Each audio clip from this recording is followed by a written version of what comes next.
and people may listen to this and say, this guy is sadistic, he's crazy, no, if you know how I came up, you realize I was just a scared kid that found drive and passion to be something much better than what he thought he was.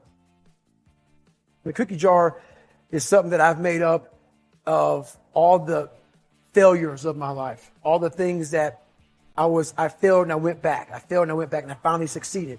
All the things that kicked my ass. I put them all in the cookie jar because at times of hell, even the hardest men, in times of suffering, what we do is we forget how hard we really are. Because that's what suffering is. Suffering is a test. That's all it is. Suffering is the true test of life. And so that cookie jar travels in my brain. So whenever I get put in a situation where I have poopy pants, the woe is me mentality of, oh my God, life sucks. I take the 1 second decision. I step out of my life for 1 second, go in the cookie jar, pull up. Oh, motherfucker, you were in 3 hell weeks and finished 2. One of those hell weeks, a guy killed you so bad. Oh, you are a motherfucking badass. You are. I put it back in the cookie jar and I remember who the fuck I really am. I'm not the kid that was called nigga. I'm not the scared kid. This is who I am. It's a reminder of who you truly are at the core of yourself. But what I was saying to myself the whole time on that track, and this is what I say to myself. Self-talk and visualization are the 2 keys to my success. I believed for that last 19 miles, I was indestructible. Because I took myself in that chair, crapping up my back, peeing blood down my leg, shin splints, stress fractures. I use all that for motivation versus negativity. I use it for motivation. I said to myself, who on this fucking earth would still be going right now? You are. You are. You gotta be the hardest motherfucker on the planet. Is it true? I don't give a fuck. At that time, it got me to the finish line of that fucking race. I believed it. I believe it today. I believed it enough to where my body said, he's not going to stop. And I took all the negative things. I need to go to the hospital, this and that. And I used it all. Who the hell could even get out of that chair? You did. Who the hell would even think about taping stress fractures up? You did. All those things I used for motivation. We all have a cookie jar, and we all have a jar of fuck. It's a jar of fuck, man, where shit just ain't going right. And in Hell Week, what they do in Hell Week, because this is where I really went to the dark side. What they do in Hell Week is they design Hell Week to find your flaws. And they do a really good job of that. It's 130 hours of continuous training. You may get 2 hours of sleep. And they beat the shit out of you and find everything wrong with your mentality. And then they start Hell Week. And that's the beauty of it. And for me, I'm not some naturally God-given guy. I don't have a great bit of talent in anything. So what got me through horrible times was the dark side. My name is David Goggins. I created Goggins. Goggins is the guy that can take anything you put in front of him. You want to break my motherfucking legs? So be it.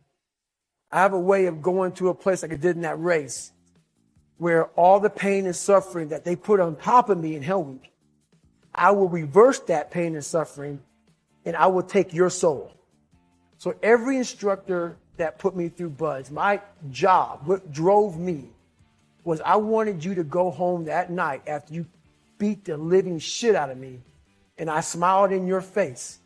I wanted you to feel worse than I did and you were going home to a nice warm bed with your wife or your kids and a nice meal and I was still out there in the grip, suffering for another 100 hours. I wanted you to think about me knowing that I'm comfortable being very unfucking comfortable.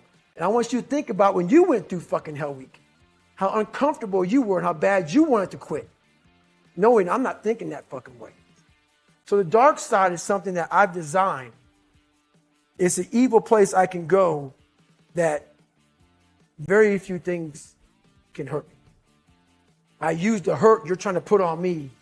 I flip it upside down and use it. You trying to use it for kryptonite? No. It's power pillars for me. I'm using it for strength. The first thing you have to understand with regards to trying to come to terms with the conception of the shadow is to understand the idea of persona. And persona is the you that you present when you want people to accept and like you. Often like. Let's say that you go to a party and you're trying to impress the people that are there and you're trying to get them to like you. And so you maybe get jabbed at a little bit and you laugh and you go along with everyone so that they like you, and then you go home and you're bitterly resentful about the way that you were put down at this party. And that's going to make all sorts of aggressive, I wish I could have said, it's going to make all sorts of aggressive and vengeful thoughts sort of flash through your imagination. Well, the first part of the problem is that you were too much persona, right? You sacrificed yourself in some sense at the party so that people would like you. And in the second part, you're refusing to admit to the existence of those elements of you that would have actually protected you from doing that. So let's say you go home and you're all bitter and resentful and you have fantasies of revenge. I mean, that reveals to you the shadow part of you that's aggressive.